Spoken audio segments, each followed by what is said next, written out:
ಯಾವುದೋ ಡ್ರಾಮಾ ಆಡ್ತಿಲ್ಲ. ನರೇಂದ್ರ ಮೋದಿಯವರು ನನಗೆ ಡ್ರಾಮಾ ಆಡೋದು ಕಲಿಸಿಲ್ಲ. ಕೆಲಸ ಮಾಡುವಂಥ ಜವಾಬ್ದಾರಿ ಕೊಟ್ಟವ್ರೆ, ಹೆಚ್ಚಿನ ಜವಾಬ್ದಾರಿನೂ ಕೊಟ್ಟವ್ರೆ. ಇಲ್ಲಿ ರಾಜೇಂದ್ರ ಕಟೇರಿಯ ಒಂದು ಪತ್ರನೂ ಬರೆದವ್ರೆ ಡಿ ಸಿಗೆ, ಮಂಡ್ಯ ಡಿ ಸಿಗೆ.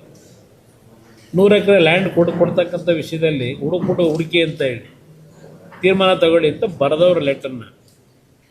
ಇದು ಪ್ರಾಥಮಿಕವಾಗಿ ಒಂದು ಇಲ್ಲಿ ಯೋಜನೆ ತರ್ತಕ್ಕಂಥದ್ದಕ್ಕೆ ಮಂಡ್ಯ ಜಿಲ್ಲೆಗೆ ನಾನು ತೆಗೆದುಕೊಂಡಂಥ ನಿರ್ಧಾರ. ಇದನ್ನು ಭಾಳ ಸ್ಪಷ್ಟವಾಗಿ ಈ ಬಜೆಟಲ್ಲಿ ದುಡ್ಡಿಟ್ಟಿದೆ, ಈ ಬಜೆಟಲ್ಲಿ ದುಡ್ಡು ಇಟ್ಟಿದ್ದಾರೆ.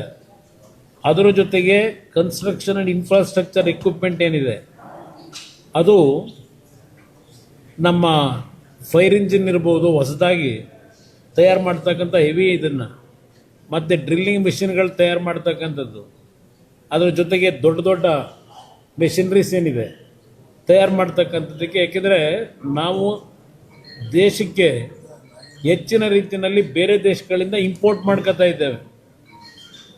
ಅದನ್ನು ನಮ್ಮ ದೇಶದಲ್ಲೇ ತಯಾರು ಮಾಡ್ತಕ್ಕಂಥದ್ದಕ್ಕೆ ಆ ಎಕ್ವಿಪ್ಮೆಂಟ್ಗಳನ್ನ.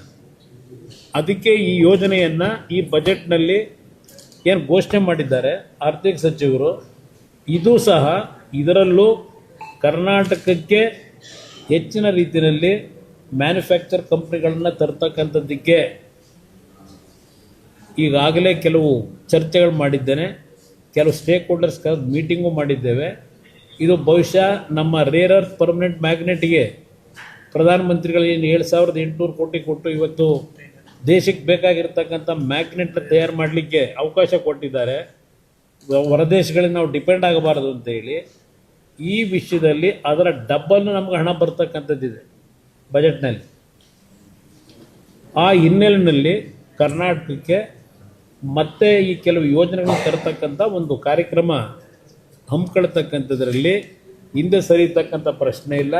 ಕರ್ನಾಟಕವನ್ನು ನಾವು ಕಡೆಗಣಿಸ್ತಕ್ಕಂಥ ಪ್ರಶ್ನೆನೇ ಇಲ್ಲ.